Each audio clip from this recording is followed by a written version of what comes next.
दुपारच्या सत्रामध्ये होणार आहे, परंतु पोलार्ड गोलंदाजी मार्कवरती. आपला बॅटनं दे घुमाके फिरवला आणि पाठवला बाउंड्री लाईनच्या बाहेर. चिन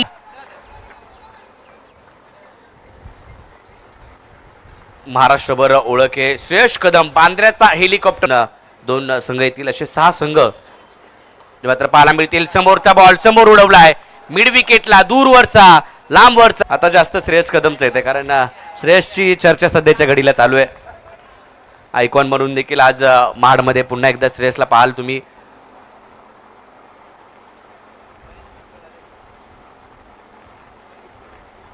गोरेगावला देखील काल अभिषेक आंगणे खेळताना पाहायला मिळाला. बरेचसे खेळाडू या विभागाने दिले आणि एक चांगली स्पर्धा प्रॅक्टिस प्रीमियर लीग प्रत्येक शंतनू गायचोर देखील याच विभागाने दिला. चांगले खेळाडू, लिजंड खेळाडू. हा लॉफ्ट केला ऑन साइडला, क्षेत्ररक्षक होते पुढे आले, बॉल निघाला त्यांच्या मागे. एक टप्पा घेतला, दुसरा घेतला, परंतु बॉल गेला हे सांगतायत पंच. आणि विजय मोरे याच्या बॅटमधून षटकार. जबरदस्त फटका पाहायला मिळाला आणि क्षेत्ररक्षकाकडून मात्र चुकी झाली. तिकडे घाई केली, पुढे आले आणि बॉल मात्र मागे गेला, बाउंड्री लाईनच्या पलीकडे गेला आणि पहिल्याच बॉलवरती षटकार ठोकला.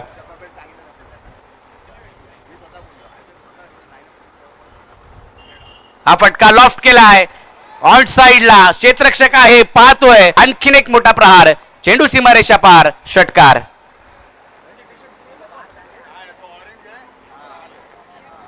चांगली बॅटिंग श्रेयस चिन्मय.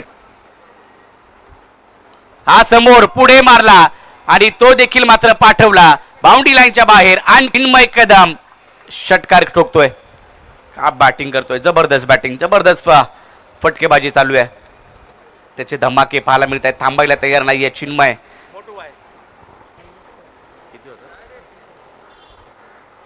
लॉफ्ट केला ऑन साइडला, चांगला फटका आहे. आता बॉल बाउंड्री लाईनच्या बाहेर. चांगली बॅटिंग करतोय, तोडफोड फलंदाजी. चिन्मय कदमच्या बॅटमधून आणखीन एक उत्तुंग असा षटकार पाहायला मिळालाय. काल यश बोरावडे याची बॅटिंग पाहिली तर अगदी त्याच्या बॅटमधून धावा आल्या होत्या. वैयक्तिक त्यांनी चालू आहे. शेबाज हा देखील हा बॉल देखील जाईल, तो देखील बाउंड्री लाईनच्या पलीकडे. चांगलाच मारलाय चिन्मयने. आता सर्वाधिक धावसंख्या करणारा खेळाडू वैयक्तिक चिन्मय कदम 47 वरती पोहोचलाय. या स्पर्धेत गुणलेखक 15 बॉल 48 वरती. आणि या स्पर्धेतील मला वाटतंय आणि 2 धावांसाठी जातोय की 6 धावांसाठी 50 धावा पूर्ण.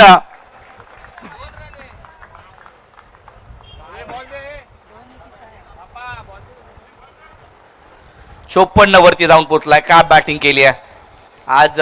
सकाळी त्याने दाखवलंय चांगली फटकेबाजी केली आहे. मोठमोठे फटके आलेत आणि हेच सांगतोय मोठमोठे गार केले गंमत मध्ये. संघाची धाव बॉल हा देखील पुढे टाकलेला, तो देखील चाललाय, तो देखील थांबणार नाहीये. आणखीन एक लगातारचा दुसरा षटकार. सर्वाधिक धावसंख्या आता यश पाटील 11च्याच नावावरती राहणार आहे. आणि वैयक्तिक धावसंख्या देखील जर पाहिलं तर याच संघाचा कर्णधार तारणहार चिन्मय कदमच्या नावावरती राहणार आहे. 60 धावा त्याच्या बॅटमधून आल्यात. 80 धावांवरती आणखीन एक का बॅटिंग चालू आहे. या षटकामध्ये देखील धुलाई केली आहे, धुलाई केली आहे. 3ही गोलंदाजांची आतापर्यंत. आणि धावसंख्या 4 षटकांनंतर 86 वरती जाऊन पोहोचली आहे. चिन्मय पोहोचलाय 66 वरती. संघाची धावसंख्या फेरीमध्ये आतापर्यंत जर पाहिलं तर चिन्मयची टीम पाहायला मिळाली नाही, परंतु आज प्रयत्न असणार आहे. पॉइंटला क्षेत्ररक्षक बॅकवर्ड सुमित भिंगारदिवे मैदानाच्या आतमध्ये दाखल होतोय. सर्वाधिक भागीदारी देखील याच टीमच्या नावावरती राहिली आहे. आणि आता